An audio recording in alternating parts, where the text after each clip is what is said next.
ओवैसी साहब की बात करते हैं तो मैं ये कहना चाहूँगी कि ओवैसी साहब जो है उनकी पार्टी वो कहीं ना कहीं भारतीय जनता पार्टी के साथ एक एजेंट बन के काम करने के लिए आज उत्तर प्रदेश में लोगों को भ्रमित करने के लिए और उत्तर प्रदेश की जनता को भ्रमित करके ठगने के लिए फिर से कहीं ना कहीं जिसका लाभ भारतीय जनता पार्टी को मिले, इस वजह से वो उत्तर प्रदेश की तरफ आए। बीएसपी के जो संभावित उम्मीदवार हैं किलू रहमान साहब, उनसे हमारी बात हुई। उन्होंने कहा कि वो ज़मीनी स्तर पर वो मेहनत कर रहे हैं।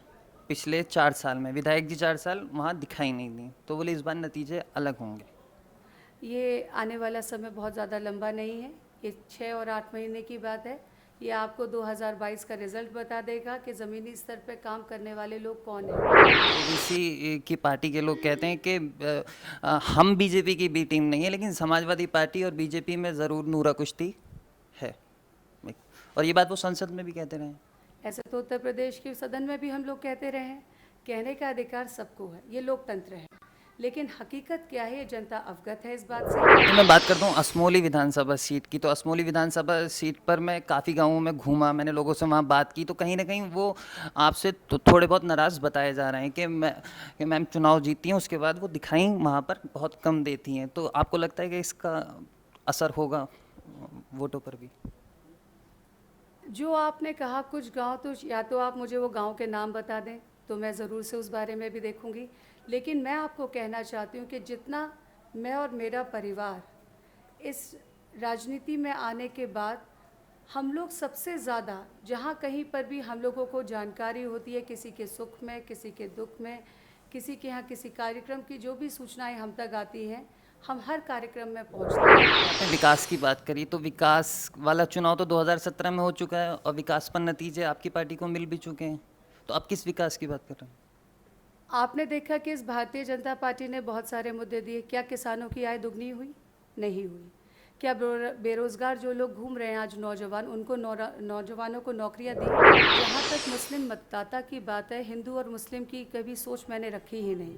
मेरे अंदर ये सोच ही नहीं है कि मैं हिंदू और मुस्लिम के हिसाब से अपनी विधानसभा में कहीं ना कहीं बंटवारा करूँ।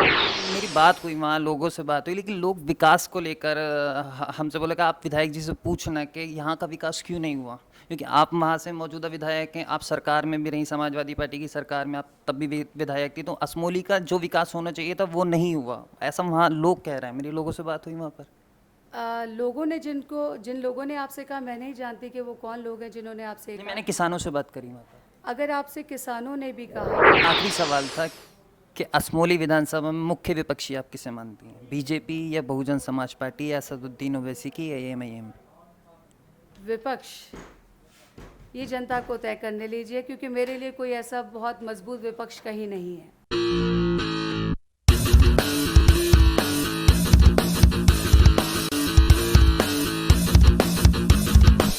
नमस्कार, आदाब। आप देख रहे हैं द हल्ला बोल। देश के सबसे बड़े सूबे उत्तर प्रदेश में अगले साल विधानसभा चुनाव होने वाले हैं, जिसको लेकर सत्ताधारी बीजेपी अपनी पूरी कोशिश कर रही है।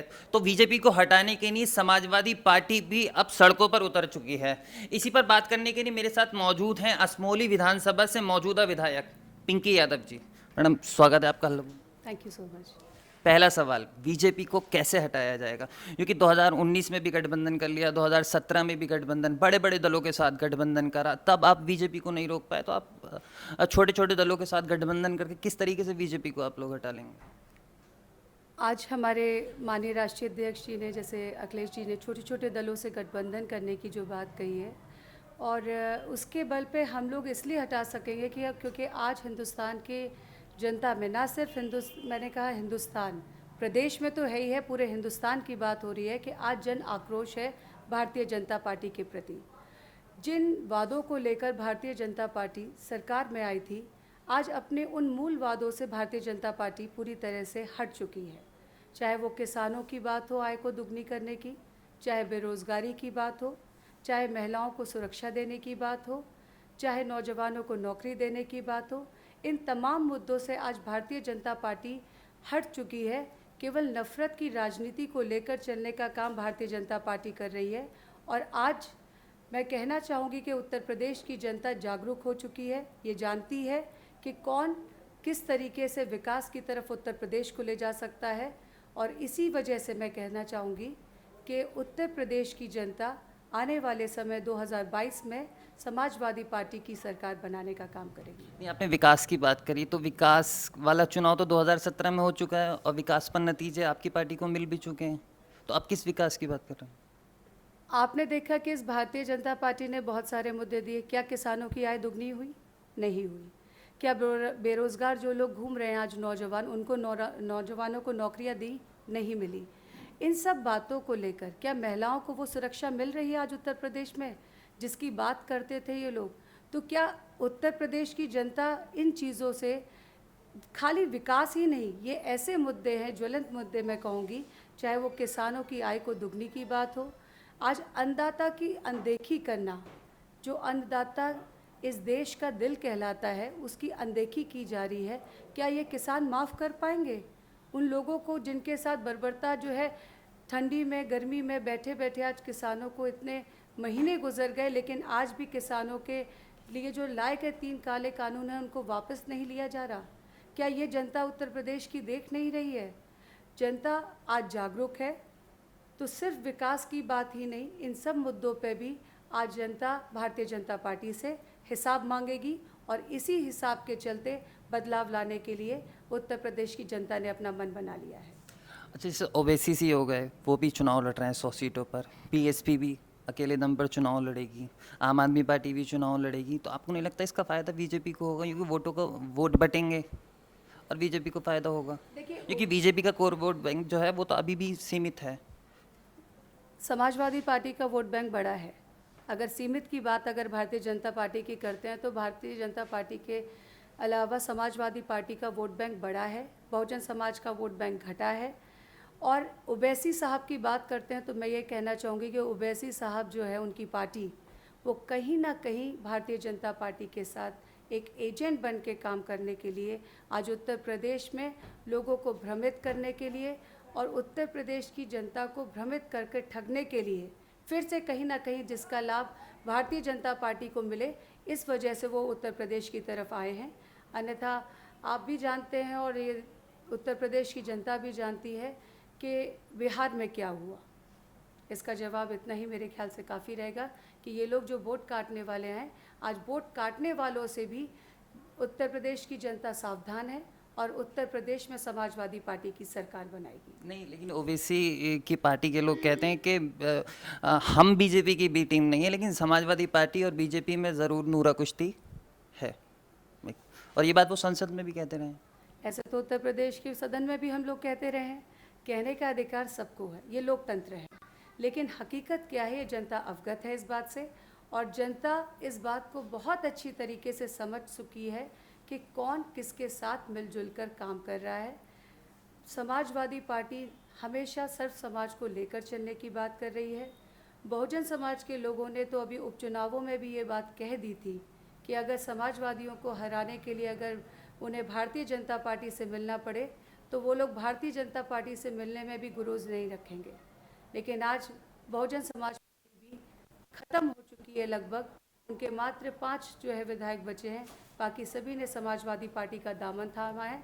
और उस दामन को थामने का कारण समाजवादी पार्टी में उन्होंने देखा, माननीय राष्ट्रीय अखिलेश यादव जी सर्व समाज को लेकर एक विकास की, एक नफ़रत की जो राजनीति करने वाले हैं उन लोगों को हटाने की, और साथ ही साथ बेरोज़गारों और किसानों की राजनीति करके उत्तर प्रदेश को एक अच्छे माहौल की ओर ले जाने का काम करेंगे। अच्छा, चलिए मैं बात करता हूँ असमोली विधानसभा सीट की। तो असमोली विधानसभा सीट पर मैं काफ़ी गाँवों में घूमा, मैंने लोगों से वहाँ बात की, तो कहीं ना कहीं वो आपसे तो थोड़े बहुत नाराज़ बताए जा रहे हैं कि मैम चुनाव जीती हैं, उसके बाद वो दिखाई वहाँ पर बहुत कम देती हैं। तो आपको लगता है कि इसका असर होगा वोटों पर भी?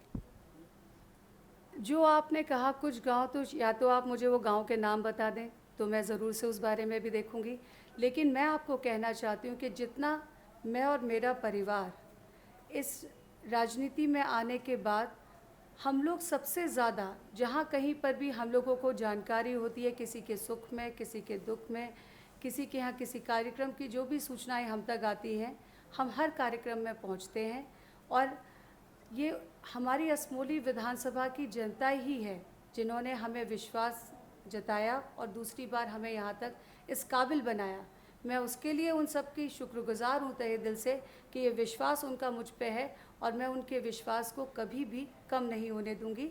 और जहाँ तक कहीं कुछ नाराज़गियों की बात है, तो कहा भी जाता है कि एक परिवार में भी अगर कहीं होता है, बर्तन आपस में खटकते हैं और खटकने के बाद वो सही समय पे सही जगह पर रख जाते हैं।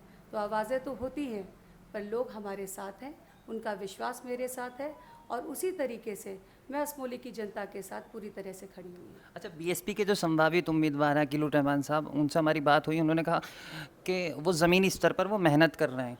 पिछले 4 साल में विधायक जी 4 साल वहाँ दिखाई नहीं दी, तो बोले इस बार नतीजे अलग होंगे। ये आने वाला समय बहुत ज़्यादा लंबा नहीं है, ये 6 और 8 महीने की बात है।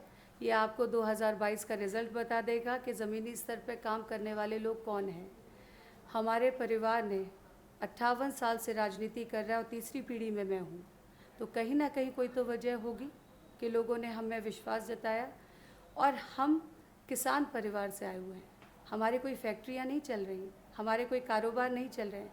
हमारे पास सिर्फ यही है कि हम जनता की सेवा करें और जनता के बीच में रह के हमने जनता की सेवा की है। और मुझे पूरी उम्मीद है कि इस सेवा जो मैंने जनता के बीच रहकर की है, जो जनता ने मुझ में विश्वास और मेरा विश्वास जो मेरे असमोली विधानसभा के लोगों में है, जनता में है, उस विश्वास की जीत होगी। और 2022 में एक बार फिर से असमोली की विधानसभा की जनता हमें यहाँ से लखनऊ भेजने का काम करेगी। मेरी बात हुई वहाँ, लोगों से बात हुई, लेकिन लोग विकास को लेकर हमसे बोले कि आप विधायक जी से पूछना कि यहाँ का विकास क्यों नहीं हुआ, क्योंकि आप वहाँ से मौजूदा विधायक हैं, आप सरकार में भी रही, समाजवादी पार्टी की सरकार में आप तब भी विधायक थी, तो असमोली का जो विकास होना चाहिए था वो नहीं हुआ, ऐसा वहाँ लोग कह रहे हैं। मेरी लोगों से बात हुई वहाँ पर। लोगों ने जिन लोगों ने आपसे कहा, मैं नहीं जानती कि वो कौन लोग हैं जिन्होंने आपसे नहीं, कहा। मैंने किसानों से बात करी वहाँ पर। अगर आपसे किसानों ने भी कहा तो आप एक बार, मैं आपको वो बुकलेट उपलब्ध करा दूंगी जिसमें 700 करोड़ रुपए की तो एक सड़कों का है, बहुत बड़ा बिजली घर 132 केवी का बिजली घर हमने जो है आपका असमोली में बना हुआ है।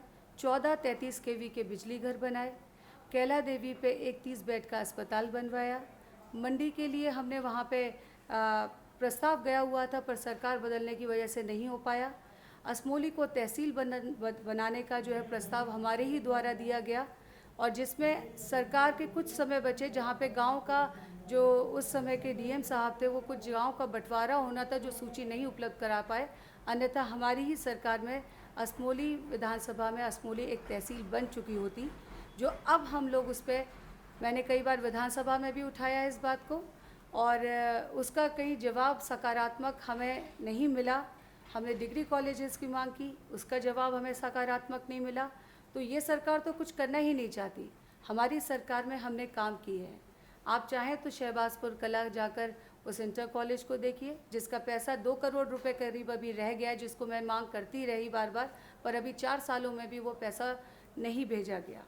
आप विकास के मामले में तो असमोली में आप किसी भी रोड पे चले जाइए, आप किसी भी क्षेत्र में चले जाइए, आप दिल्ली रोड से 7 किलोमीटर के बाद आप अहरोला माफी से लेकर सैदनगली तक चले जाइए, आप धनारी से लेकर कैला देवी चले जाइए, आप सौंदन से लेकर पाठकपुर तक आ जाइए, कहीं पर भी आपको ये महसूस नहीं होगा कि आपको अपने आवागमन में कहीं दिक्कत हो। हाँ, ये मैं ज़रूर कह सकती हूँ कि कुछ गाँव में कहीं ना कहीं कुछ चीज़ें छूटी हैं, तो उतनी एक लिमिटेड हमारे पास निधि है जिसमें कोरोना काल की वजह से 1 साल की तो निधि भी बंद कर दी गई, तो विकास कहाँ से होगा। विपक्ष का होने की वजह से जिन मांगों के लिए जो ज़रूरी सड़कें थी, जिनको मैंने विद फोटोग्राफ्स उपलब्ध कराया था प्रमुख सचिव को, और पीडब्ल्यूडी के हमारे जो डिप्टी सीएम आज जो हैं, उनको मैंने जो सड़कों के लिए एक लिख कर दिया था कि इस सड़कों की आवश्यकता असमोली विधानसभा में है और आप इसकी जांच करा लें कि अगर वाकई में ज़रूरत हो तो इसे कराया जाए। पर शायद कहीं ना कहीं विपक्ष ये सोचता है या ये देखता है कि एक तो पिंकी यादव के आगे एक यादव जुड़ा हुआ है, दूसरा नाम जो है उसके साथ साथ समाजवादी पार्टी का एक लोगो, एक समाजवादी का रंग जुड़ा हुआ है, तो वो पढ़ के कहीं ना कहीं रख दिया जाता है।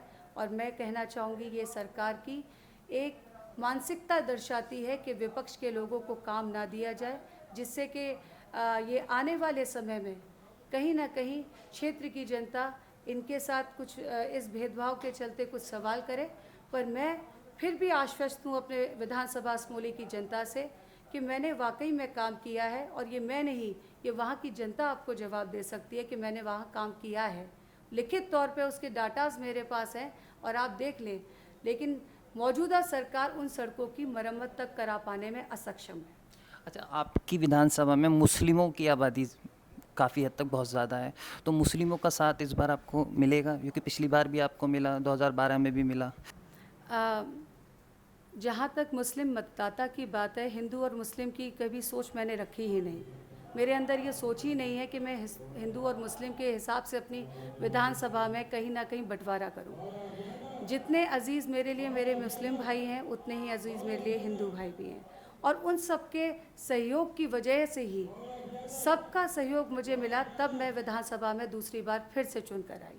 तो आज भी मुझे पूरा विश्वास है कि वो सब लोग मेरे भाई मेरा साथ देंगे, मेरे बुज़ुर्ग मेरा साथ देंगे, वो मेरी माएँ और बहनें हैं जो मेरा साथ देंगी, और एक बार तीसरी बार निश्चित तौर पे मुझे पूरा विश्वास है मेरे काम को देखते हुए और उनकी दुआओं और आशीर्वाद से हम फिर से असमोली विधानसभा से जीतकर अपने 2022 में विधानसभा जाने का काम करेंगे। अच्छा, मेरा आखिरी सवाल था कि असमोली विधानसभा में मुख्य विपक्षी आप किसे मानती हैं? बीजेपी या बहुजन समाज पार्टी या असदुद्दीन ओवैसी की या एमआईएम?